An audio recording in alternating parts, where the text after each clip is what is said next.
don't always get to choose in this life, win and lose in this life. But I'ma prove in this life, we can move in this life. Nicolas Douclias, bienvenue au podcast. Oui, merci pour l'invitation. Oui, c'est pas ton premier podcast. Les Non. gens que j'ai interviewés jusqu'à maintenant ici, c'était soit leur première expérience, leur deuxième expérience. C'était 4 que je pense que tu m'as mentionné. 4 ou 5, là, Quatre je ou ne sais cinq, pas le right? nombre exact. Est-ce que c'était dans la dernière année? C'est-tu dans les dernières... C'est assez populaire comme concept. Hein? Ouais, oh oui, non, des derniers 2-3 années. Là. Quand même. Oui. Comment? Est-ce que tu aimes ça? J'aime ça jaser, absolument. Ben, ça paraît. Right? Surtout avec le nom de ton Oui. podcast. Là. On jase business. Je ouais. dis, OK, parfait, c'est deux Yeah. choses que j'aime, la business puis jaser. Et tout. There you go, there you go. Parle-moi de ta passion pour l'entrepreneuriat. Ça a commencé à quel âge? Oh mon Dieu, quand j'étais très jeune, mes parents étaient entrepreneurs quand j'avais 3-4 ans. OK. Et puis, à l'âge, je compte tout le temps cette histoire, puis il y a plusieurs gens qui ont de la misère à comprendre ou même me croire. J'ai commencé à travailler quand j'avais 4 ans. Mes premiers mots anglais étaient « I want a job ». J'étais dans une des entreprises de mes parents, le resto de mon père. Et puis, j'ai été dans la cuisine, puis j'ai juste regardé, puis j'ai dit « I want a job ». Ça fait que j'ai commencé à faire des boîtes de pizza. C'est ça que je faisais à l'âge de 4 ans. Nice. Puis ensuite... étant grec, on travaille tout le temps. C'est que ça, j'étais déjà trop vieux pour commencer. J'aurais dû commencer à l'âge de 3 ans, là, mais... Excuse-moi, je te coupe. Qu'est-ce que tu veux dire? Vous travaillez tout le temps? C'est-tu culturel? C'est-tu comme un... Oui, Travailler quand fort, tu es hein? grec, tu as une entreprise, là, tu vois des enfants partout qui travaillent. OK, Donc, right, la famille. Ouais, ouais, La ouais. famille Ça fait du travaille. sens, ouais. Et puis, oui, depuis ce temps-là, j'ai pas arrêté. Wow. Wow. Tu m'as dit, ton père, dans le fond, avait un restaurant de pizza, une pizzeria? Oui, mon père avait 2 restos OK. grecs, puis on avait de la pizza. Right, parce que, OK. comme tu le sais très bien, les Grecs ont inventé de la pizza. Donc, Bien sûr, bien sûr. Nice. Parle-moi justement, tu as décidé justement de poursuivre cette passion-là pour la restauration avec Elios. Parle-moi justement de... Éventuellement, oui, j'ai eu Right? d'autres entreprises avant OK. celle-là, mais comme j'ai dit, étant grec, c'est Ouais. dans l'ADN un jour. Si tu as de l'ADN grec, il faut ouvrir un resto grec. Et puis, il y a environ presque 10 ans, là. Notre anniversaire s'en 10 vient ans. très vite. Félicitations. Oui, ça a été très vite. Ça a été très vite.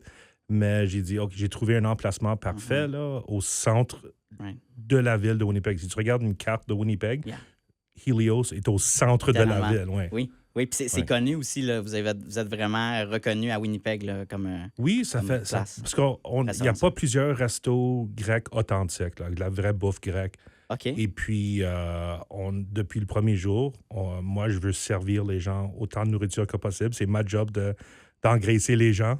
Et puis, c'est pour ça, je pense que les gens aimaient venir à notre resto parce que tu avais une assiette. Puis après un bout de temps, les gens disent, on peut partager ça. Je dis, non, vous allez le manger. C'est Oui. tellement bon que vous ne voulez pas le Ah. partager. Oh, yeah. Donc, Non, j'adore la restauration. Petite parenthèse, mes parents, ils voyagent beaucoup, ils sont allés en Grèce, puis ils se sont fait inviter justement dans des grandes fêtes, puis c'est beaucoup, c'est énormément de nourriture, des grandes portions. oh mon Dieu. C'est beaucoup, beaucoup, puis c'est wow, over the top, mais c'est tellement beaucoup et bon aussi que tu peux pas t'arrêter. Non, c'est Puis ça. je pense qu'il y a un esprit aussi, c'est accueillant, c'est famille, c'est familial. C'est ça. Quand Um, les Grecs, on se rencontre, il y a de la bouffe, puis on jase. C'est ça. Puis la plupart du temps, pas pour de la business aussi. Ah parce, oui, que, ah oui. parce que tout le monde sont des entrepreneurs presque. OK. Dans la famille de mon père. Hey, surtout. mais ça, c'est intéressant. C'est rare parce que souvent, moi, OK, c'est quoi la réalité entrepreneuriale? T'es un petit peu plus un mouton noir.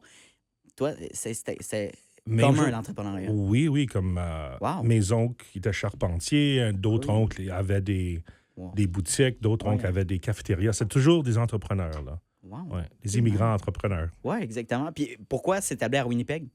Est-ce que ta famille, justement, est... Oui, donc, dans le bon vieux temps, là, dans les années 60-70, Yeah. c'était un de mes plus vieux oncles grecs qui est venu au Canada.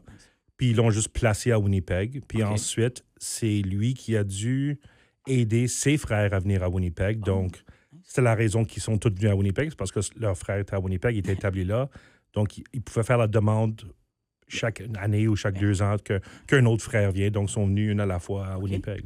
Eh bien, avant d'entrer justement dans Helios, parle-moi de la réalité tu sais, de lancer une entreprise ici à Winnipeg. Tu sais, justement, dans la restauration, c'était quoi la réalité? Est-ce qu'il y avait de la compétition? C'était-tu difficile de se démarquer? Compétition, comme je l'ai dit, pas vraiment, Pourtant, parce qu'il y avait juste vraiment 1 ou 2 restos authentiques grecs. OK. Il y a plusieurs Grecs qui ont des restaurants, mais c'est pas vraiment des restos grecs authentiques. Il y a comme des hamburgers ou juste... C'est américanisé? C'est américanisé, exactement. Ah, OK. Et puis, moi, je voulais que ça soit vrai authentique. Right, Là. right. Mais oui, établir un resto à Winnipeg, c'est difficile. Quand j'ouvrais mon restaurant, il y avait un article à Radio-Canada que tout le monde m'a envoyé, que comment que les restaurateurs, c'était le mois que j'ouvrais, avaient de la difficulté à trouver la main-d'œuvre. Puis je dis, ah ben merci mes amis, là, mais c'est toujours difficile à trouver la main-d'œuvre dans n'importe quelle entreprise, mais surtout dans la restauration. Quand tu essaies de trouver des gens entre, disons, 18 ans et 30-35 ans, la plupart d'entre eux veulent aller sortir le week-end avec leurs amis.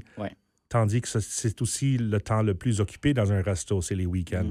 Comme j'ai pas besoin de 4 ou 5 employés ou serveurs, serveuses le lundi à 2 heures de l'après-midi. Donc, c'est toujours difficile. Mais on en trouve tout le temps. Quand on établit une business, on établit une bonne réputation, puis tout d'un coup, tout le monde vient. Oui, mais j'imagine, fait que direct à main-d'œuvre, c'est principalement des étudiants. 18 à 30 ans? Ou... Il y a aussi des gens de carrière qui sont des serveurs, serveuses de carrière. Ils faisaient de la très bonne monnaie. Ben oui, c'est payant. C'est très payant, oui, Oh, yeah. Surtout avec les pourboires. Là, Oui. Des fois, ça montait. Et puis...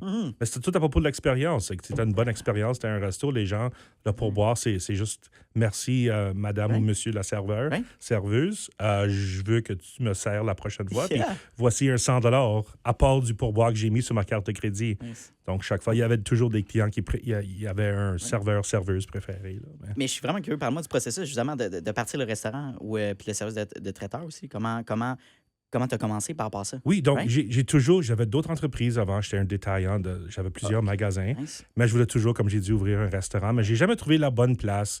J'ai presque ouvert un restaurant à Steinbach. C'est une petite ville hors de la ville de Winnipeg. Okay. Mais ça n'a pas fonctionné avec la ville de Steinbach, avec des permis. Je n'étais pas pressé non plus à ouvrir un resto. Et puis ensuite, après avoir fermé des magasins, je cherchais un emplacement à Winnipeg, finalement, pour ouvrir un resto. Et finalement, j'ai trouvé l'endroit que je voulais. J'ai été visiter au moins une dizaine de restos. J'imagine. Il y en a que c'est des emplacements vides. Il y en a d'autres, c'était des restos qui fonctionnaient. Déjà équipés. Déjà équipés que j'aurais acheté, puis changé le nom, puis tout changé. Mais rien, c'était non. C'était pas la bonne place, c'était pas le bon endroit, il n'y avait pas le bon vibe. Qu'est-ce que tu regardes? Oui, c'est ça. Qu'est-ce que tu regardes C'est dans la juste section de l'énergie, vraiment. pour vrai? Je ne suis pas spirituel du tout, là, mais juste, tu rentres dans quand tu rentres, puis des fois, tu te sens, non, c'est pas la bonne Oui. place. Et puis, l'emplacement où on est maintenant, c'était, j'aime l'emplacement. Surtout le fait que c'était encore au centre de la ville.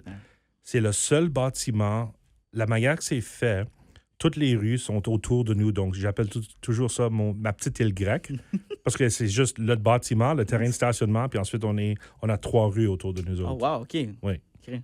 C'était parfait. J'ai rentré, j'ai dit c'est pas les couleurs que j'aime dans le resto, mais ça c'est facile à peinturer, là, puis finalement on a acheté tout l'équipement que j'avais besoin, et puis étant détaillant, j'avais plusieurs magasins, moi j'étais habitué que je pouvais ouvrir un magasin dans 2 semaines. De 4000 pieds carrés, là, des dollar stores, c'est ça que j'avais dans le bon vieux temps. Je pouvais ouvrir ça dans une semaine, mais un restaurant, je dis bien, tu sais quoi, je vais me donner au moins 3-4 semaines, un mois, là. Mais malheureusement, il y avait un morceau d'équipement qui était pris à l'agence des douanes, qui venait des États dans ce temps-là, parce que j'ai dû faire un fourneau spécial qui a dû être construit pour moi, puis c'était pris aux douanes. Puis ça a pris du temps à venir. Les douanes canadiennes-américaines, Et puis, moi, j'avais de la misère à attendre parce qu'on ne pouvait pas ouvrir sans ce gros morceau d'équipement.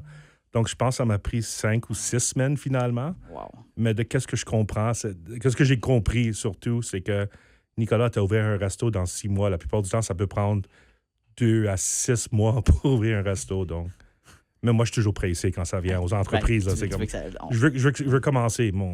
C'est comme un petit jouet. Là. Il faut jouer avec. Puis ensuite, c'est un bébé que tu dois nourrir. Puis tu dois aimer. Puis... J'ai fait exactement la même analogie hier dans un podcast. Je disais ça. Quand tu lances une entreprise, c'est un bébé. Donc, si tu ne nourris pas, si tu ne donnes pas de temps, d'énergie, évidemment, ton bébé, il ne grandira pas. Il ne va pas évoluer. Right? Mais c'est intéressant. Puis je suis curieux. Fait que disons que là, une fois que tout est mis en place, c'est prêt à servir. Comment tu es allé chercher ta première clientèle? Comment tu as fait connaître le restaurant? Donc, nous autres, étant si centrales sur une rue majeure de Winnipeg, j'avais les rideaux fermés du resto. Puis même j'avais déjà des enseignes puis des pancartes qui disaient comme « on va ouvrir bientôt, resto grec. Oh, yeah. » Et puis, finalement, c'était un jeudi soir. J'ai dit « OK, je pense qu'on est prêt à ouvrir, là. » C'est que j'ai juste ouvert les rideaux, puis les gens venaient. J'ai débarré la porte. Tout de suite. Puis ensuite, le vendredi, c'était juste complètement pacté. C'était incroyable. Puis depuis ce temps-là, on a demeuré occupé. Incroyable. Vous êtes une équipe en rotation de combien de personnes, tu dirais?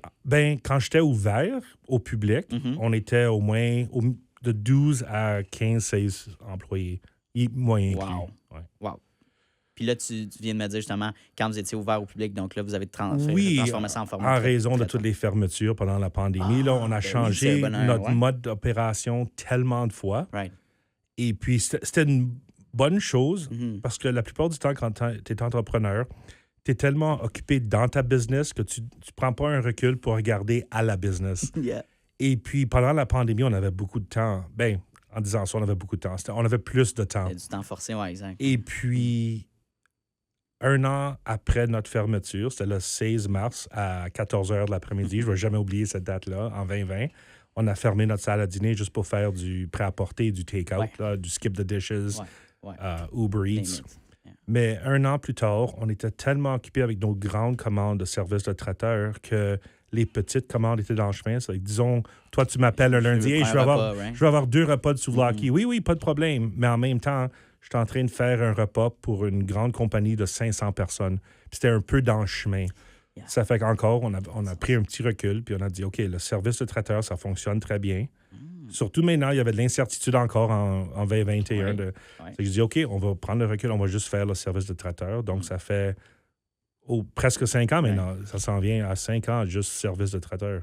Fait que c'était beaucoup plus rentable et intéressant, justement. Fait que c'est drôle de rester justement dans le service de traiteur et non de revenir dans la formule initiale. Oui, puis ça me manque aussi. Je veux rouvrir ma salle à dîner parce que j'aime jaser puis j'aime voir la clientèle dans le resto, mais c'était juste dans ce temps-là, c'est parce qu'il fallait faire attention parce que j'avais d'autres amis dans la restauration qui ont fermé leur resto complètement. À cause de ça. Qui rouvraient, fermaient, ouvraient, fermaient et puis perdaient leurs employés parce que les employés même étaient fatigués à revenir au travail, ensuite 1 ou 2 mois plus tard, retourner à la maison. Ça fait que je dis, on va aller lentement et puis pour nous autres, ça a fonctionné. Puis encore, la bouffe grecque, ça porte bien pour le service qu'on offre.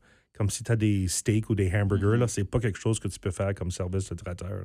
Aussi bien que la bouffe grecque, comme des patates grecques, des rôles de souvlaki, ça se porte très bien à 45 minutes pour la livraison, puis c'est encore chaud, puis c'est encore mangeable. Oui, mais fait que c'est le fun que tu sois intéressé justement à revenir à cette formule-là. Est-ce que tu veux... Parce que ça reste que le problème va être le même d'avoir des plus petites commandes qui se mixent à des grosses commandes. C'est ça, Est-ce que tu veux développer une ghost kitchen ou un genre de cuisine séparée? Ou...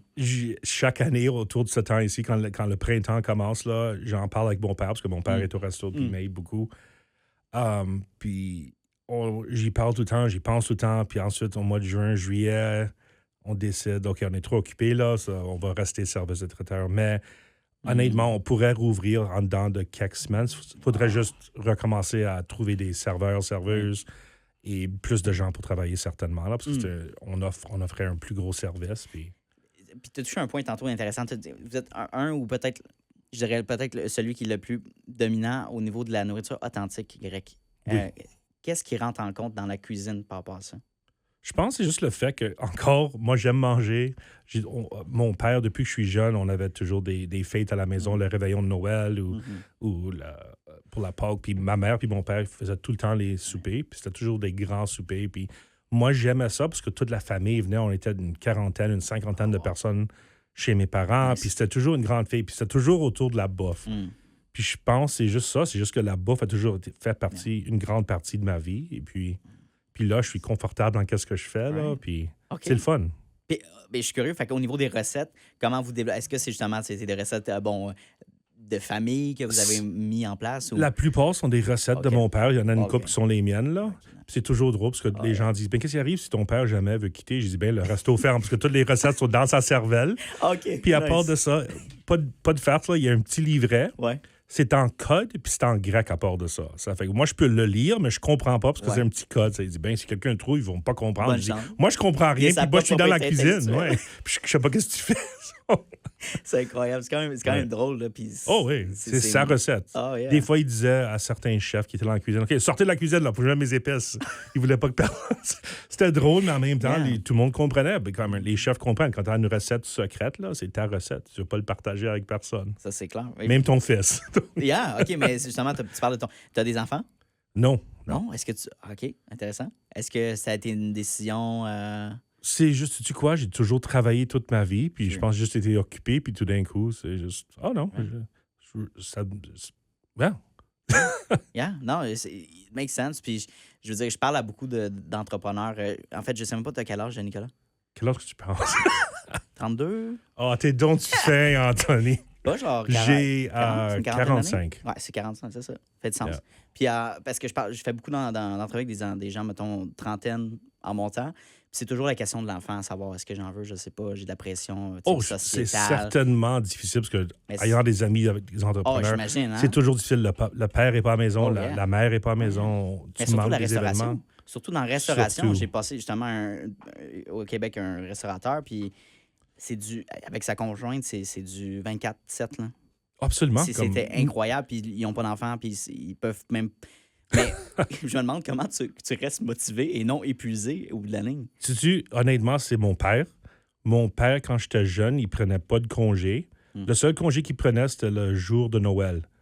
Puis je dormais pas le jour de Noël parce que mon père se réveillait à 5 heures du matin à Winnipeg quand il fait moins 40 degrés Celsius. Puis il a décidé d'enlever les fenêtres puis les laver. Donc, il faisait froid dans la maison. Il y avait du bruit dans la maison à 5 heures du matin parce que mon père ne pouvait pas rester assis pour regarder la télévision. Il fallait qu'il travaille. Donc, comme mon père, maintenant, il a 78 ans. Hey, c'est Puis il impressionnant. est au resto en ce moment. Il est en train de travailler, là. C'est moi qui est le paresseux qui fait le podcast en ce moment.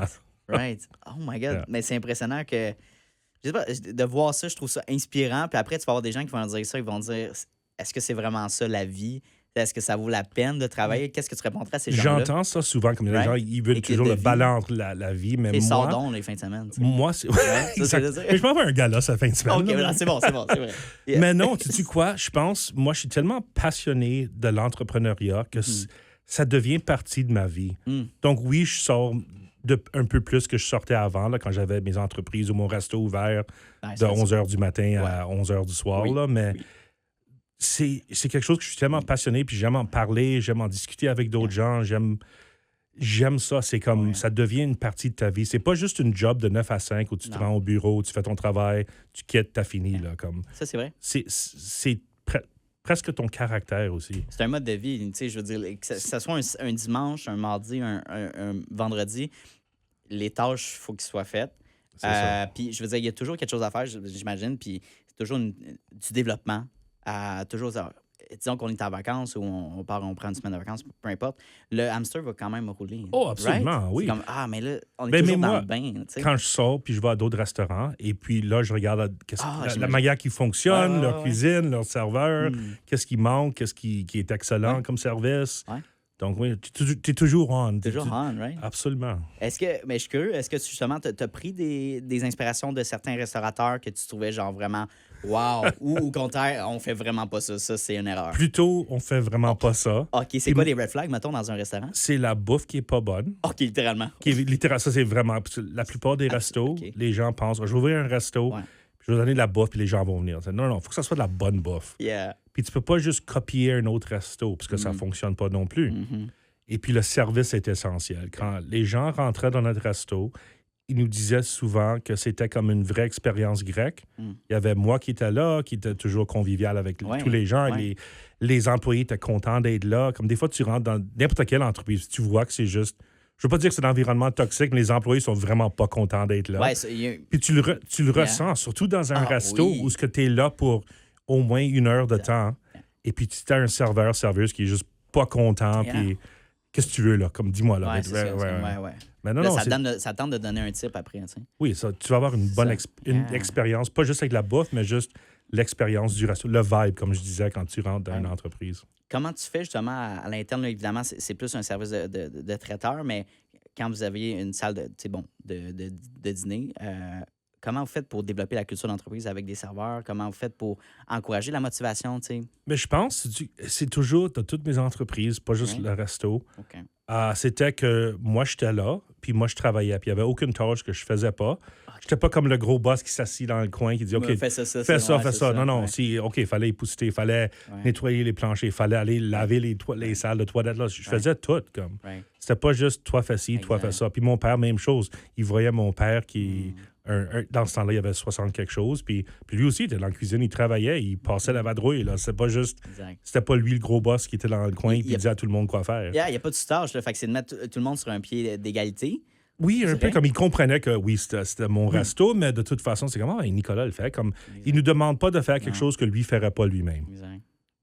Ouais. Est-ce que tu encourages un certain leadership? Disons que tu vois quelqu'un qui se démarque, là, qui prend des initiatives, qui veut faire peut-être travailler un petit peu plus sur le développement, I guess, de l'entreprise, Oh, des stratégies. absolument. Est-ce que tu as vu certaines personnes monter? de Oh, ça? absolument. Ah, OK. Comme toutes mes entreprises, il y a toujours des gens qui. Il y a des gens qui sont là juste pour le travail, pour le 9 à 5. Ou Ouais. le... Le paycheck, Mais il y a d'autres ouais. gens qui veulent, ils ont des idées, puis moi, je leur disais tout le temps, si vous avez des idées, partagez-les. Mhm. Peut-être pas quand on est occupé un vendredi soir, là, mais si tu vois quelque Yeah. chose comme s'il vous plaît, dites-moi, parce que je peux pas être partout tout le temps. Donc, Mhm. partagez vos expériences dans le resto, même avec vos autres jobs. Yeah. Si vous pouvez apporter quelque chose de différent ou qui peut nous aider. Puis oui, certainement. Parce que comme là, avec le resto, on avait des serveuses qui venaient d'autres restos. Peut-être qu'il y avait une petite idée de comment faire ci ou comment faire ça. Je dis, ça, c'est une excellente idée. On devrait faire ça. Puis on l'intégrait. Puis les employés appréciaient ça parce que j'ai dit quelque chose à Nicolas. Puis là, une petite partie de Helios, ça vient de moi, comme, de Incroyable. l'expérience. Oui, j'imagine que tu sais, du point de vue de l'employé, il est beaucoup plus tatoué, Helios, Oui, right? c'est ça. Il croit en la mission, il veut grandir. Puis j'imagine que tu as peut-être eu des jeunes qui sont rentrés et qui ont dit hey, moi, je veux grandir avec vous, j'adore votre formule. Ou... Absolument. Comme, Ouais, ouais. comme moi, j'ai commencé mes propres entreprises en 2004. Et puis, j'avais des employés, des fois des jeunes femmes, des jeunes hommes qui étaient allés au secondaire. Et puis, quand j'ai mis sur les médias sociaux que j'ouvrais Helios, il y avait certains qui étaient mes amis sur Facebook, En Instagram. 2004, là, on s'en... En 2004. OK. Donc, en C'est early, là. 2015, quand j'ai ouvert le resto, j'avais mis j'ouvre un resto grec, Helios, blablabla. Ouais. J'avais des anciens employés qui disent hey, je travaille maintenant comme infirmière ou enseignante ou enseignant, mais j'aimerais venir juste travailler à temps partiel si possible. Puis moi, Ah! c'est comme wow, quelqu'un qui avait 16 ans, qui a travaillé pour moi pour 1 ou 2 ans, tout d'un coup, wow. il voulait revenir travailler pour moi au resto à temps partiel. Puis ça, c'est donc. juste comme wow. La plupart du temps, quand les jeunes ont des jobs, c'est comme Exact. OK, j'ai fini avec cette job à McDonald's ou ouais, ou for à sure. Dollarama, puis je veux plus revenir travailler pour quelqu'un, mais c'était juste incroyable d'avoir des gens revenir puis dire hey, je veux juste travailler le week-end. Puis c'était excellent parce que tu as toujours besoin des gens les week-ends. 100%. Là, donc. Non, 100%. C'est vraiment touchant que. Ben, j'en reviens pas même. Je pense que les gens qui ont servi dans l'industrie de la restauration, fait que travailler en cuisine ou autant serveur, c'est très, très, très sous pression. Faut être absolument. capable de gérer ce stress-là, je dirais, ou d'avoir un contrôle émotionnel. Oui, puis ça, je ne l'ai pas toujours. Pour être complètement honnête, des fois, quand un samedi soir, Oh, yeah. on a 64 sièges dans notre resto, c'est pacté, il y a des gens qui en ligne d'attente dehors, des gens qui sont dans leur En voiture. ligne d'attente. Hey. Un autre 50-60 commandes sur Skip the Dishes, les gens qui nous appellent. Le stress, ça vient vite parce qu'il faut faire une centaine de repas dans 1 heure. Là, puis c'est très stressant, mais c'est un stress qu'on peut contrôler un peu. Mais des fois, quand tu veux parler, faut que tu dire quelque chose. Moi, il faut que je dise 10 choses en même temps. Je vais parler vite, je vais parler fort, puis des fois, les gens pensent que je suis en train de crier. Puis non, parce que j'ai besoin que toi t'entends, toi t'entends, toi t'entends. Pas parce puis- que je suis fâché. Là, pas parce que je suis fâché, juste qu'on a plusieurs choses à faire comme let's go, let's go. tu dois pas avoir le temps de regarder ça, là, mais est-ce que tu connais le show The Bear? Oui, oh mon Dieu. C'est Est-ce un que de c'est mes shows. exactement. Est-ce que c'est une bonne représentation? Oui, mais à notre restaurant, on parlait en grec souvent. mais- Oui, non, mais. C'est une des plus proches représentations que j'ai jamais vues d'un resto avec une émission de télé ou un film. Wow. Absolument. Wow. J'ai adoré la première saison quand c'est là, il bâtit, puis c'est beaucoup plus, c'est une cuisine beaucoup plus sketch, I guess, là. Oui. Moins propre que les prochains, tu sais. Fait que là, c'est vraiment, j'ai adoré, mais tu sais, je suis aussi stressé que la personne dans. Non, genre, c'est presque la même incroyable, chose. c'est Dans la pression. cuisine. Oui, dans la cuisine, tout le monde pas se chicane, mais ça c'est- parle. yeah, C'est c'est parce que rough. c'est stressant, c'est C'est ça. vite, on a besoin de service en même temps. Puis ensuite, tu ouvres la porte pour aller à la salle à dîner. Puis oui, bonjour. Oui, c'est ça. Ouais, c'est- Oui, ça va bien, oui, exact. C'est. Ah. ouais. Je suis curieux, c'est une petite question un peu technique, là, mais disons que là, tu dis, OK, tes 64 sièges sont occupés par par des clients, puis tu as une ligne d'attente. Fait que comment tu fais pour gérer quelqu'un qui a fini de manger, mais tu sais, qui prend son temps, qui relaxe, puis c'est normal, mais à un moment donné, t'en as d'autres là, qui attendent ta place. La plupart du temps, les gens comprennent. Comme 99% des Ça le gens fait voient, naturellement. ils disent OK, il y a une file d'attente, là. Il y a des gens qui attendent dans leur voiture parce qu'on va leur appeler pour dire hey, tu peux rentrer maintenant. Ouais. La plupart des gens étaient assez bien pour sortir. Puis c'était rare qu'on avait. Honnêtement, il faut que j'y pense à 5 ans qu'on était ouvert. Ça, j'aimais pas. 4 ou 5 fois où il fallait dire que je m'excuse, là, mais on a une autre réservation, on a des gens qui puis sont juste là à boire de l'eau. Puis ils disent oh oui, pas de problème. Ils sont pas conscients de ce qui arrivait. Là. J'adore. OK. Parlons un petit peu de ta stratégie marketing. Tu as parlé des réseaux sociaux. J'en ai pas. C'est bon, ça, on va en parler. OK. Mais évidemment, bon, tu avais fait ton message sur Facebook et tout ça. Donc, tu n'en as pas. Est-ce que tu as un intérêt à développer cette avenue-là pour une, écoute, notoriété? Souvent, j'ai été demandé par des organismes, pas des organismes, des compagnies qui gèrent les médias sociaux. Puis j'ai toujours dit non, parce que premièrement, quand j'ai ouvert le resto, puis même avec mes autres entreprises, je voulais jamais être comme devant la caméra, disons. Pour moi, c'était à propos de l'entreprise. C'est que je prenais des photos des plats du resto, mais jamais de moi. Les gens ne savaient même pas que je suis le propriétaire. Ils pensaient que j'étais un employé là. Puis c'est comme ça, pour moi, que je voyais une entreprise. Que le nom Helios soit connu pour la bouffe, pas pour Nicolas Douklias, qui est le propriétaire. Mais pendant la pandémie, ça a changé parce que là, tout le monde regardait aux entrepreneurs. Puis moi, c'est important de parler de l'entreprise pour dire que ça allait bien, parce que tout le monde disait que ça allait mal, puis ça va pas bien. Puis moi, c'était juste là pour dire... Négatif. C'était négatif. Puis moi, oui, c'est la réalité, mais ça veut pas dire que c'est négatif. C'est que j'ai commencé à mettre ma photo, je me présentais un peu plus dans la communauté que je me présentais avant. Comme avant, je faisais des commandites, mais c'était de Helios. C'était pas de Helios. Merci à Nicolas Douklias de Helios. C'est juste merci au resto Helios pour avoir commandité notre événement. Et puis, je pense que ça a juste changé. Pour moi, je me sens drôle à le dire, là, mais je voulais démontrer que quelqu'un de la communauté, un bon petit franco-grec de 6 pieds 5, là, petit franco-grec, pouvait faire toutes ces choses, mais toujours être là pour la communauté en même temps. Puis juste pour démontrer que hey, c'était pas la fin du monde, là, on peut s'entraider, on peut être là pour les autres. Puis juste revenant à la pandémie, j'en parle tout le temps, là, parce que c'est tellement marquant pour Helios, comme la moitié de ça a tout changé notre entreprise. Mais au début, le 16 mars, à 14 h de l'après-midi, comme j'ai mentionné, j'ai envoyé un courriel avant tous mes employés. J'ai dit, écoute, je ferme le resto, on ne sait pas qu'est-ce qui arrive, là, parce qu'on voit aux États que tous les gens ferment. J'ai dit, si vous avez besoin de la bouffe ou de l'argent, venez me voir. Je vais prendre soin de vous. Parce que je peux pas juste c'est une petite famille. Hein? Tu ne vas pas juste plus voir tes emplois. Je vais vous prendre soin. Ensuite, le lundi soir, il y avait, je pense, personne qui est venu faire une commande par téléphone, skip, absolument rien. Puis c'est juste moi et mon père, on était assis là, puis on dit, écoute, on va s'asseoir ici, parce que qu'est-ce qu'on va faire? On va s'asseoir à la maison, à rien faire. Ensuite, tout d'un coup, le mardi, l'achat local a juste explosé. Qu'on était tellement occupés le mardi que le mardi soir, j'ai dû rappeler des employés. Je dis, hey, je vous ai besoin, j'ai besoin. Je peux pas répondre le téléphone puis cuire en même temps, c'était juste fou net. Ça fait que par le mercredi, j'avais des employés qui sont revenus et puis l'achat local, c'est tellement vital. Puis comme j'ai dit, il y a beaucoup de négatifs. Puis quand les médias venaient me parler, je disais, oui, c'est pas un bon temps pour nous autres, mais il faut toujours y aller d'avant. Innover, changer. Et puis, est-ce qu'ils mettaient ça de l'avant? Je suis curieux. Ou ils mettaient plus le côté difficile? Plus le difficile, honnêtement, là, mais j'aurais préféré plus le positif. Mais même moi, avec Helios, tu parlais du marketing, mon resto, tout d'un coup, les Insta Stories et les Facebook Stories, je mettais cette entreprise, la coiffeuse sur l'attaché et tout. L'autre resto, les autres font aussi comme des mets prêts à porter. Puis les gens me disaient, qu'est-ce que tu fais à faire l'advertising pour d'autres entreprises? J'ai dit, écoute, c'est tout un quartier. Veux-tu avoir un quartier vide d'entreprises où la rue Sainte-Mary? Tout le monde bénéficie. Tout le monde bénéficie. Puis moi, je pense que c'est là que les gens ont vu. Ils disent, oh, wow, Nicolas, il n'est pas juste là pour lui, il est vraiment là pour la communauté. Puis je le fais encore comme peut-être pas sur les médias de Helios, parce que je travaille pas beaucoup sur les médias de Helios, qu'on est occupé au resto, mais je partage toujours les autres entreprises, puis qu'est-ce qu'ils font, puis qu'est-ce qu'ils offrent, parce que c'est une communauté, puis encore, tu veux pas voir une communauté comme tu vois des petits villages aux États-Unis où ce que la rue Main, là, il y a juste plus d'entreprises, parce qu'il y a un gros pourvoyeur comme un Walmart où quelqu'un vient puis détruit ça. Moi, je voulais pas voir ça, puis ayant grandi avec des petites entreprises, avec mes parents qui étaient Yeah. des entrepreneurs, mes oncles, ma tante qui étaient tous des entrepreneurs.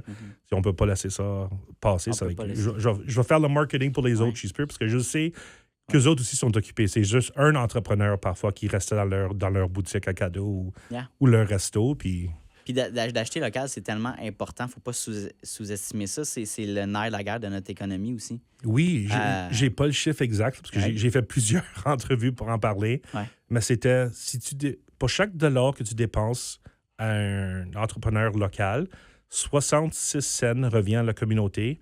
À comparer à quel là, j'ai pas le numéro $1, exact. mettons, chez Walmart. C'était autour de 10 sous aussi, pas moins. C'est que c'était tellement. Puis je renforçais ce point-là parce que moi, comme Helios, si quelqu'un achète de moi, ben c'est moi qui commandite l'événement au centre communautaire. C'est moi qui commandite ci, c'est moi qui commandite ça, qui aide Ouais. au centre culturel ou quoi que ce soit. Tu sais, je pense que les gens aussi regardent malheureusement trop leur portefeuille. Ils vont dire, ouais, mais c'est plus cher. Oui. Mais des fois, oui, ça, je Des comprends fois, pas aussi. tout le temps, là. Mais oui, des fois, c'est plus cher, mais. Puis je comprends que les gens veulent sauver de l'argent, mais quand tu peux, l'achat local, c'est tellement plus important. Parlons d'argent un petit peu. J'ai fait OK.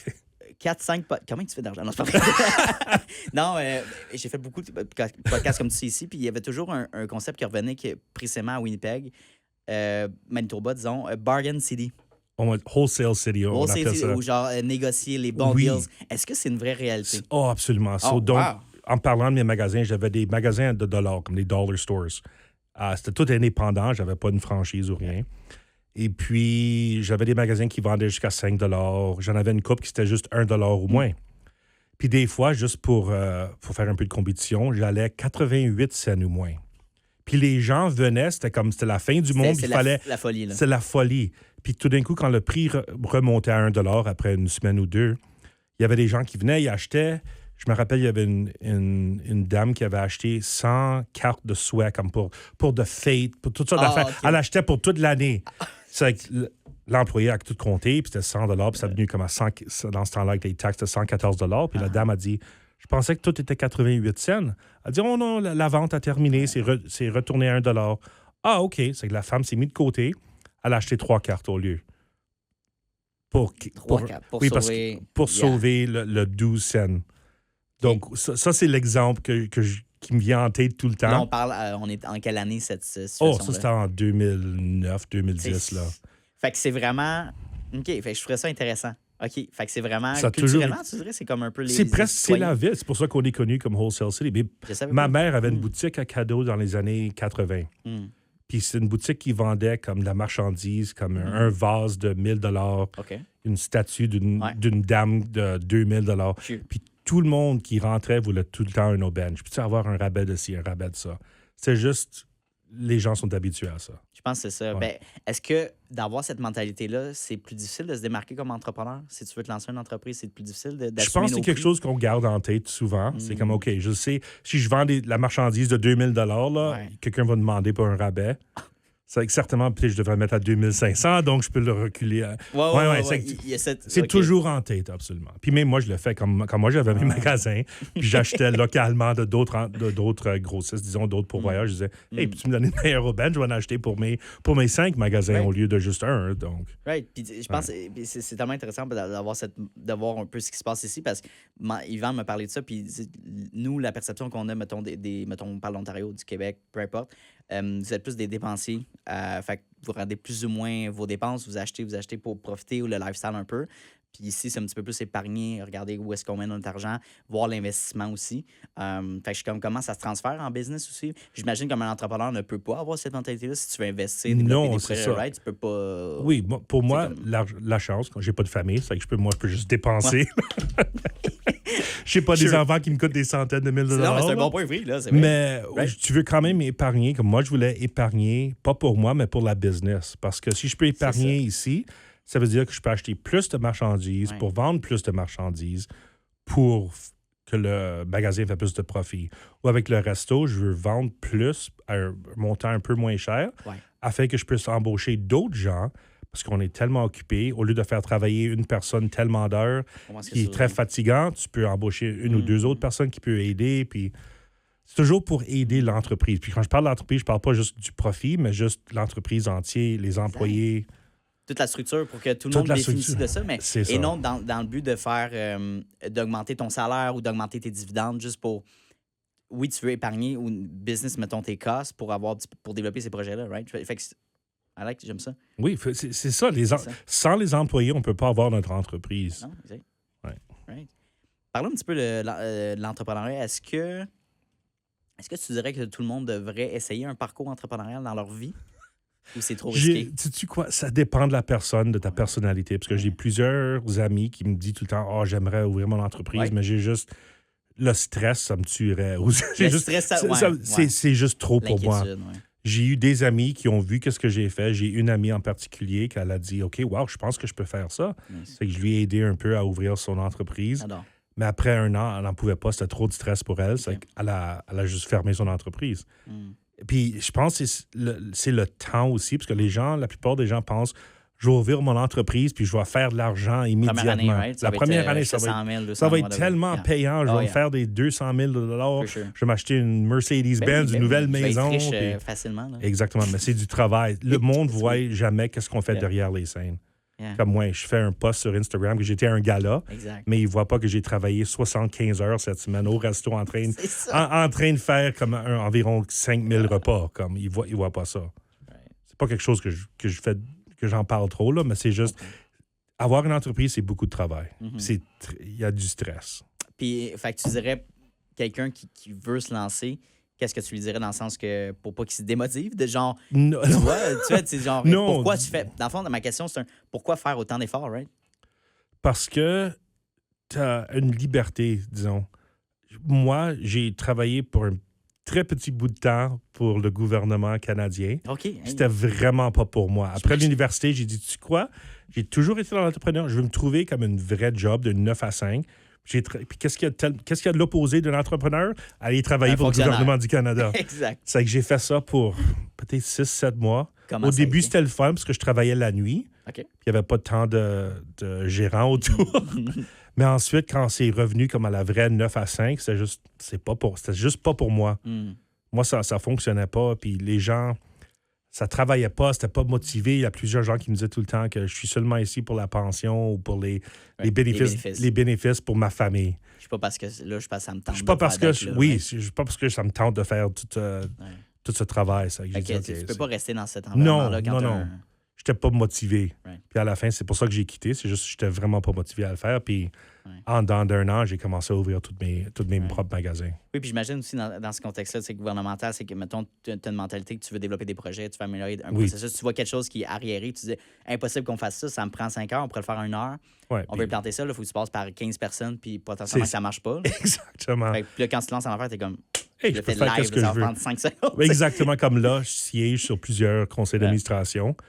Puis c'est une chose, comme étant homme d'affaires, là, moi, quand je veux faire quelque chose, je le fais. C'est Mais comme go, là. là, il y a des processus sur Oui. des CR, puis ça prend du J'imagine. temps, ça prend des fois des mois. Et puis, des fois, quand tu t'impliques avec les politiciens, et puis le gouvernement, tu as besoin de faire ci, t'as besoin. Tant qu'à moi, c'est comme juste, on va faire ça, puis ça va fonctionner. Puis on peut gérer tous les papiers qu'on doit signer plus tard. Mais non, il faut tout faire. Ça prend du temps. Yeah. Ça, les processus. Parlons un petit peu de la politique. C'est quelque chose qui t'intéresse, je me souviens bien. Oui, right? mais donc, en 2022, quelque chose que j'ai jamais voulu faire, parce que j'ai été demandé à plusieurs occasions de me présenter. En 2022, encore pandémie-ish, là, les gens de la communauté disent, écoute, tu devrais te présenter pour les élections municipales. Parce qu'ils voyaient qu'il y avait un manque dans la communauté. Et puis, je disais, non, c'est vraiment pas pour moi. Je suis un homme d'affaires, comme j'ai toujours été encore entrepreneur, comme je sais pas si je peux faire ça. Yeah. Mais en même temps, je siégeais sur quelques CA, puis je voyais le manque qui existait. C'est que finalement, que j'ai été tordu le bras assez de fois par assez de gens, comme des bons gens de la communauté, des gens très respectés. J'ai dit, OK, tu sais quoi, je pense que c'est le temps. C'est que je m'ai présenté. C'était une surprise pour tout le monde, parce que personne s'attendait que Nicolas Douclias, restaurateur, entrepreneur, était pour se présenter. Et puis, j'ai rentré avec l'idée que je vais gagner. Parce que entrepreneur, tu perds pas, right? Tu ouvres ton entreprise, tu vas travailler on aussi défonce fort des que tu murs, peux. puis on va réussir. C'est ça. Mais je comprenais aussi que s'il y aurait faillite, disons, ou j'aurais pas été élu, j'ai tout fait possible que je pourrais faire. Parce que là, c'était comme, disons, la clientèle, là, ça a été au vote.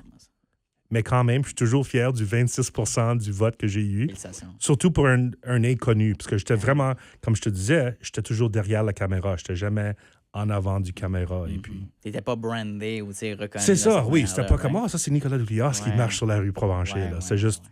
quelqu'un d'autre de la communauté. Est-ce que tu as l'ambition d'avoir un peu cette réputation-là, de bâtir ça ou Des bâtisseurs? d'avoir cette réputation-là, de bâtir un peu ta visibilité? De dire, hey, dans la rue, je l'ai Tu- vu, je te reconnais. Non, c'est Non? juste, ça arrive parce que les gens. J'étais à un événement l'autre jour, parce que j'avais un petit discours à faire avec TFO. OK. Et puis, il y a un bonhomme que je connais. C'est un humoriste, un comédien. OK. Puis il me dit, tu quoi, Nicolas, je te regarde sur les vidéos, puis t'es honnêtement partout. J'ai dit, honnêtement, je le suis pas. Je suis la plupart du temps à mon resto. Wow. Mais ça semble que je suis un On peu dirait que t'es partout. ouais. Mais qu'est-ce que je fais? C'est juste pour la communauté. Je fais mon travail Exact. sur les CA, sur des comités. Je fais qu'est-ce que je peux ici et là. Puis c'est pas parce que je veux la visibilité, c'est juste que je peux faire quelque chose. Ça m'épuise pas, ça me stresse pas. Si je peux aider ici ou là, je vais le faire. Ton intérêt pour aller en politique, est-ce que c'est vraiment pour avoir un impact supplémentaire sur la communauté? C'est plus, est-ce que c'est un esprit peut-être de redonner aussi? Oui, c'est surtout OK. Tu sais, il y a un mot grec qui se traduit, c'est encore quelque chose que j'en parle souvent, c'est le philotimo.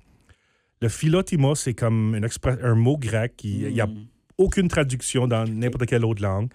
C'est juste le vouloir faire d'aider à d'autres gens sans rien recevoir. Puis les gens disent non, tu veux recevoir quelque chose. Puis honnêtement, non. Honnêtement, non. Hein? Tu veux juste faire du bien pour la communauté.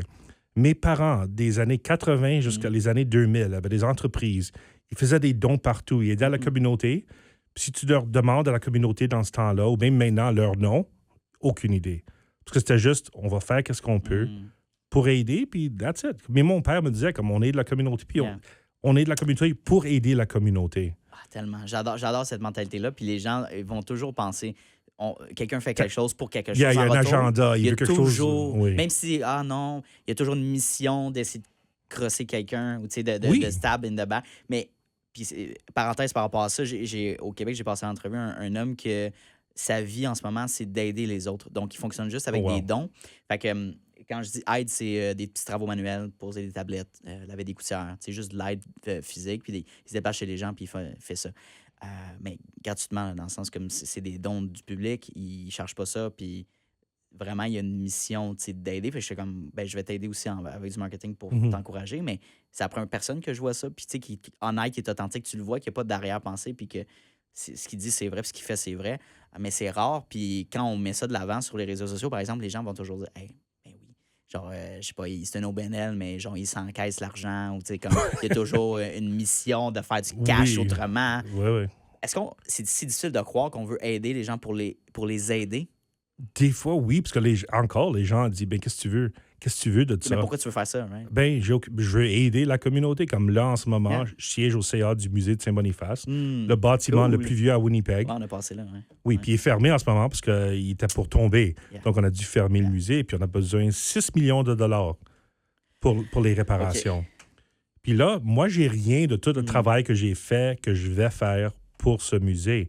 C'est juste l'idée, c'est que, OK, ça, c'est quelque chose qui est très important à la communauté, non seulement à Saint-Boniface, mais pour la ville de Winnipeg, pour le Manitoba, pour l'Ouest canadien. Oui. Donc, c'est juste, je suis tellement passionné du musée maintenant, puis je ne l'étais pas avant, mais maintenant que je suis le plus que je m'implique, je suis devenu très passionné que là, ça prend un bon chunk de mon temps, là, le musée. Puis j'aime ça, honnêtement, j'aime ça. Les gens que je rencontre qui veulent aussi nous aider. Ouais. Comme on a reçu des dons anonymes, je sais de qui, mais il veut que ça demeure anonyme, mais comme 250 000, juste pour dire, hey, je crois en ta mission, je crois au musée, puis juste, tiens, un chèque pour 250 000. J'adore. Yeah. J'adore. Puis j'aimerais avoir ton opinion sur peut-être la réalité de la francophonie à Winnipeg. Puis selon moi, c'est vraiment un pilier au Canada. Oh, absolument. C'est mis à part parce qu'on voit toujours le Québec comme dans leur coin, la francophonie. Mais là, j'ai décidé de sortir puis de voir. Puis la réalité ici. Je suis content qu'un Québécois connaisse la francophonie hors du Québec. Là. 100%. Mais beaucoup de Québécois ne le pensent pas. Beaucoup de familles, ma famille, disait genre, il y a vraiment des Francos genre ailleurs. Oui. Puis même moi, je suis arrivé, puis en arrivant, là, j'ai vu l'ampleur de ça. Fait que, tu sais, je pense, puis si je ne me trompe pas, l'Université de Saint-Boniface, c'est la première université, justement, qui enseigne en français dans l'Ouest. OK. La Je suis seule. pas trop certain, mais je Right. sais que une, ça... une des seules ou des, oui. des primaires, disons. Fait que là, juste d'avoir ça, dans le fond. Puis l'histoire aussi, je m'intéresse beaucoup à l'histoire avec les Métis, avec Louis Riel, puis tout ça. Puis je veux dire, t'arrives ici, puis t'es comme Saint-Boniface sur Provencher, incroyable. Là, tu sais, la vibe, les gens sont intéressés, heureux, sont gentils. Fait que, je sais pas, comment tu vois un peu cette francophonie-là, on va dire, dans le contexte entrepreneurial?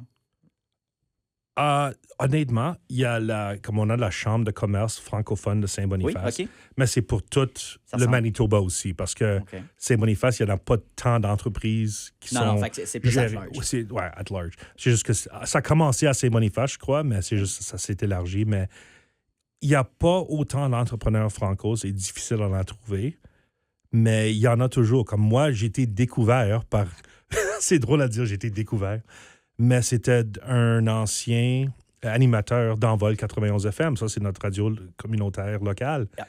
Et puis, c'était juste à travers, encore pendant la pandémie, durant Facebook, j'avais mis un commentaire sur quelque chose, puis l'animateur m'envoie un message privé. T'es-tu franco? Parce que j'ai le nom de Nicolas Doutrias, qui est pas du tout franco. Je dis, ah oui, ma mère est française, ben c'est mon père qui est grec. Ah, OK, veux-tu venir parler à la radio? Ça fait que il y a des gens qu'on découvre qui sont franco, que peut-être on a oublié ou qui se cachent derrière leur entreprise, qui sont pas juste en avant.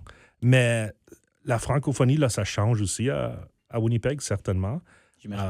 C'est plus la même chose que c'était dans les années 80. Comme moi, étant franco-grec, j'étais la personne étrangère, disons, parce que il est moitié grec, ce bonhomme-là. Il est moitié français, ouais, c'est oui, ça, oui, exact. c'est comme j'allais à l'école, puis lui, là, il est moitié grec, Ouais. comme il n'est pas complètement français. Puis maintenant, la francophonie a complètement changé. Ouais, c'est Mais j'aime ça tellement, ça a évolué à quelque chose qui est plus qu'une culture francophone qui existe maintenant. Qui est local, là, on qui est voit, je veux dire, local. avec l'immigration, qui est super intéressante parce que ça vient grandir, cette communauté-là. Oui, puis je comprends comment l'immigration est importante parce que je vois mon père, Ben voilà. immigrant, qui est venu avec 20 piastres dans ses poches, puis sa valise avec une autre chemise, puis une autre paire de pantalons, là, puis... Ben, je trouvais ça. Je savais même pas qu'il y avait une chambre de commerce francophone.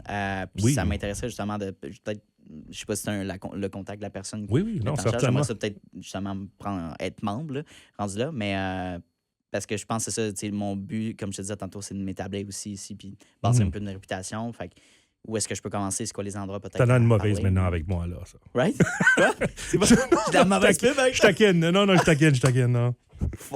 Bon, ben, on va couper ça. hein. Pire podcast que Yeah. j'ai jamais fait de ma vie, God là. damn, Anthony, man. Trash. Non. Non, mais pour vrai, oui. Fait que je suis curieux tu sais, de voir un peu. Puis évidemment, il y a une majorité anglophone, faut pas cacher ça. Mais, mais ouais, fait que, comme je disais tantôt, on vit dans notre bulle un peu au Québec. Il faut sortir un peu de nos Absolument. horizons. Il y a tellement d'autres. Puis pour finir un peu sur la francophonie, là, mais dans chaque province, il y a des communautés francophones. Mais ces communautés-là, je Certainement. trouve, ne communiquent pas ensemble. Il y a des barrières aussi entre les provinces qui sont, tu sais, je trouve pas qu'ils sont pertinentes. Fait que comment est-ce qu'on peut connecter ensemble? Puis je pense peut-être que le podcast, c'est une bonne façon aussi Absolument. de discuter avec des gens à travers les différentes provinces. Comme je disais, c'est les interwebs, là. Les internets, comme on dit. Les interwebs. interwebs. Là, évidemment, ben, le podcast, c'est une bonne manière aussi de promouvoir Elios, de promouvoir toi, Nicolas, avec les clips. Fait que, on s'en parlera après l'entrevue. J'ai toujours 2 dernières questions pour le podcast, right? Fait que, rendu à 45 ans, ce serait quoi ta vision du succès? Oh, wow. Premièrement, je pense pas que j'ai 45 ans. Faut que j'y pense encore. Oui. Je pense que j'ai mal calculé. Peut-être T'as 46. mal calculé? Je suis vraiment vieux, là, après J'ai mes 40 ans. 62. Ouais. Mais non. C'est 43. 46. 46. J'aurais donné moins. Ouais. En tout cas, OK. OK. Non, t'as dit 32, je vais rester Ouais, avec 32, facile. OK. Pardon, c'était quoi la 46. question? Fait qu'à 46 ans, Oui. c'est quoi ta vision du succès? D'être content. Tu sais, quand j'étais jeune, oui, certainement, je voulais faire de l'argent, là, comme tous les jeunes qui sortent de l'université ou qui veulent acheter de nouvelles belles Mercedes-Benz. Mais après un bout de temps, l'argent veut dire rien. Que ça soit comme des 100 000 ou des 50 000 ou des 10 000. Si tu es content, si tu peux te lever le matin content et puis aller au travail, puis de vouloir aller au travail, ça, tant qu'à moi, c'est le succès. Parce que je connais tellement de gens qui sont, disons, très riches à comparer à nous, là, qui font des millions de dollars. Ouais. Puis ils se réveillent le matin, puis j'en parle avec eux, parce que certains d'entre eux sont mes amis, puis c'est juste, j'haïs mon travail, J'haïs ça, puis ils font beaucoup j'aime pas d'argent, ma job, ouais. mais je fais de l'argent. C'est que pour moi, oui, t'as le bateau, t'as la grande maison, t'as toutes les voitures que tu veux, mais tu te lèves chaque matin, puis t'es juste pas content. Parce que t'aimes pas ce que tu fais. T'aimes T'as plus pas la qu'est-ce que tu flamme. T'as plus de flamme, non. T'es pas content dans ta Oh, vie. ouais. Et pour moi, comme moi, je veux faire qu'est-ce que je veux Yeah. du moment que je suis content. Comme des fois, il y a peut-être des petits moments où il y a du stress ou Mais c'est quelque normal. chose arrive, mais c'est normal. Mais du moment... Mais du moment que tu te lèves le matin, j'imagine, ou c'est Oui. que tu est-ce que tu es heureux, est-ce que tu es content, tu es motivé, puis là, c'est peut-être ta réponse. Exactement. Right? Exactement. Pourquoi tu penses que les gens ont de la misère à changer, justement, à pas faire un travail qu'ils aiment, finalement?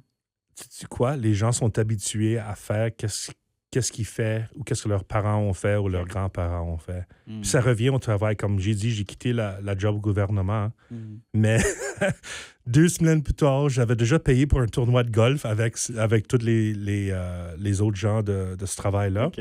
Puis je m'ai rendu au tournoi de golf. T'es Puis on venu dit, ouais, j'ai payé mon 50$ ouais. dans ce temps-là. Puis il dit, ah ben ouais, viens golfer avec nous autres. Puis la plupart des gens que moi, je pensais qu'ils étaient vieux dans leur quarantaine, là, dans ce temps-là, ils m'ont tous dit, Nicolas, j'aurais fait la même chose, mais j'ai une famille, j'ai besoin des bénéfices. Qu'est-ce que je vais me trouver maintenant? Donc, ils ont J'ai des seulement une responsabilités. éducation du grade 12. Là. C'est trop tard pour commencer une entreprise. C'est trop tard pour changer de job. Ça fait déjà une 20aine d'années que je travaille pour le gouvernement. Je suis stuck ici. C'est trop facile. Mais je comprends, puis c'est rendu confortable. C'est plus difficile Oui, d'essayer de trouver c'est des le confort. C'est confort. Sais-tu quoi? Je connais ma job. Même si je l'aime pas, je fais mon 100 000 $ ou mon 50 000 Je vais avoir par ma année. pension. Je vais avoir ma pension. Oui, j'entends souvent ça pour de la pension. Il me La reste un pension nombre de puis les jours, bénéfices. puis- Mhm. Oui, il y a des gens qui comptent les jours. Ils ont des For sure. Comme en des applis prison, sur là. leur téléphone Yeah, yeah. qui disent Oui, oh my dans God. 2700 jours ou dans C'est 5000, c'est comme, horrible. ouais. C'est horrible, puis ils sont fiers de ça, puis je suis comme... Tu peux pas aller te coucher le soir puis lever le matin puis te dire « Hey, je suis content, je suis maître de ma vie. C'est ça. Oui. » C'est horrible. Yeah. Puis il y a beaucoup de gens, puis ça, c'est généralisé, là, dans le sens il y a beaucoup, à travers les provinces, des gens qui font un job parce que peut-être qu'ils sont endettés, puis ils n'arrivent pas au bout du rouleau. Mais là, rendu là, est-ce que c'est vraiment la faute de la société? Je pense qu'il y a une partie, oui, le coût de la vie, mais il y a une grosse partie de c'est toi qui n'as peut-être pas pris les bonnes décisions au début aussi. Oui, T'as pas ou décidé de aussi, changer. des fois, tu avais des responsabilités. Comme, je veux pas dire qu'avoir une job 9 à 5, c'était pas une bonne chose, là, mais tout le monde a des différentes responsabilités. puis Mais c'est pas fait pour tout le monde non plus, c'est pas vrai l'entrepreneuriat, pour tout dans le le monde, sens, non. tu peux te trouver, puis je suis sûr qu'il y en a des fonctionnaires qui adorent ce qu'ils font, là. Absolument, Tu sais, oui. faut juste... Mais il y a beaucoup de gens, justement, qui n'aiment pas ce qu'ils font, malheureusement. Donc, pose-toi une question. Qu'est-ce que tu aimerais faire? As-tu une passion? Probablement, tout le monde est humain. Tout le monde a une Wow. passion qu'il aime faire hors du boulot, là. Est-ce qu'il y a une manière de monétiser ça? Est-ce qu'il y a une manière, tu sais, de bâtir quelque chose? Tu sais, d'avoir un peu ce thought process-là. Oui, I comme guess. de plus en plus, dernièrement, je vois comme des amis qui ont le 9 à 5, Sure. mais ils ont le petit side hustle. Side là. hustle, yeah. Puis je vois ça comme que ça soit faire de la bijouterie, que ça Ben, soit c'est ça. faire des ceintures flashées ou quoi que ce soit. Ils font quelque chose qu'ils aiment. Puis des fois, ça devient une entreprise, puis des fois, c'est juste quelque chose qui leur garde motivés. Puis il dit, oui, j'ai ma job 9 à 5, mais c'est ça le fun. Ça, c'est mon fun, ça. Puis ça me fait de l'argent aussi. Exact. Ou c'est juste quelque chose qui est le fun. Puis si ça me fait de l'argent, hey, ça, c'est un bonus. For sure. Ils aiment ça, puis ça fait que ça amène un peu un ballon dans leur vie. Puis des fois, c'est correct aussi de garder half and half, mais si jamais tu vois vraiment une expansion, puis tu dis, hey, là, c'est le fun, tu peux peut-être transférer puis faire ça à temps plein. Ça aussi, t'es pas obligé de Exactement. tu sais, quitter puis Non. partir à 100%. Il y en a Non, qui le font, non. qui réussissent, mais c'est peut-être smart, tu sais, financièrement, c'est des responsabilités d'y aller tu sais, transitionnellement. Fait que, anyway, on est allé un petit peu vers d'autres sujets, mais je trouvais ça intéressant puis pertinent parce que c'est la réalité de beaucoup de gens, puis je trouve ça triste. Mhm. Right. Fait que ma dernière question, tout simplement, si tu avais l'opportunité de parler à une version de toi-même, un Nicolas de 25 ans en ce moment, Ouais. qu'est-ce que tu lui dirais? Prends pas le job au gouvernement. Investis dans Google. Yeah. Buy this sock. Puis tu sais quoi? D'être content, c'est bien plus important que l'argent. OK. J'adore. J'ai une dernière question que j'ai rajoutée pour le fun. Un autre conseil, mais un conseil plus précis. Quelqu'un qui veut se lancer en restauration précisément, peut-être pas en restauration grecque, mais restauration générale, qui veut se lancer son restaurant en 2025, qu'est-ce qu'il devrait prendre en compte?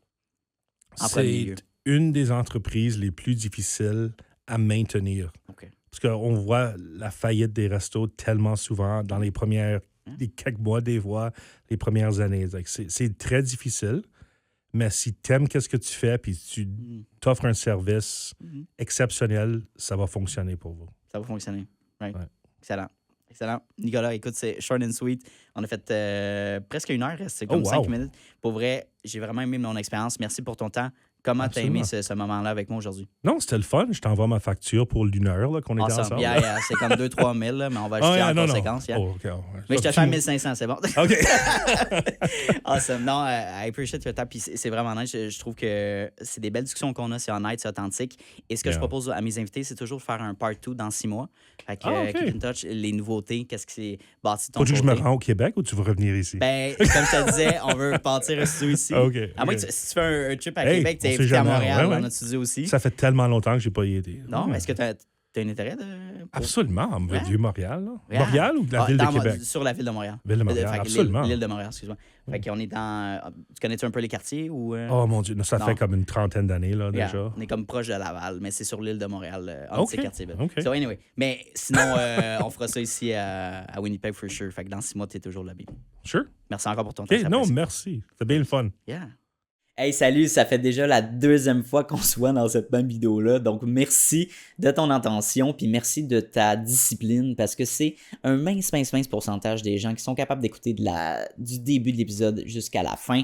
Donc, merci beaucoup de ta discipline. Ça démontre énormément de motivation de ta part et bien sûr d'un aspect important de l'entrepreneuriat que oui, la motivation c'est important, mais la discipline c'est encore plus important. Donc, merci de ton attention. La meilleure manière que tu peux me repayer pour ce podcast-là, c'est tout simplement de repartager le podcast dans des Instagram Stories, d'en parler avec tes amis, d'envoyer le lien à tes amis. Hey, Mathis, va donc écouter cet épisode-là, c'est super intéressant. Ça vaut de l'or, puis ça va me permettre d'aller faire croître le podcast à un niveau exponentiel. Donc, merci beaucoup pour ton aide et ton intérêt pour le podcast. Et bien sûr, on se revoit la semaine prochaine dès jeudi midi pour un nouvel épisode. Donc, bonne journée à toi.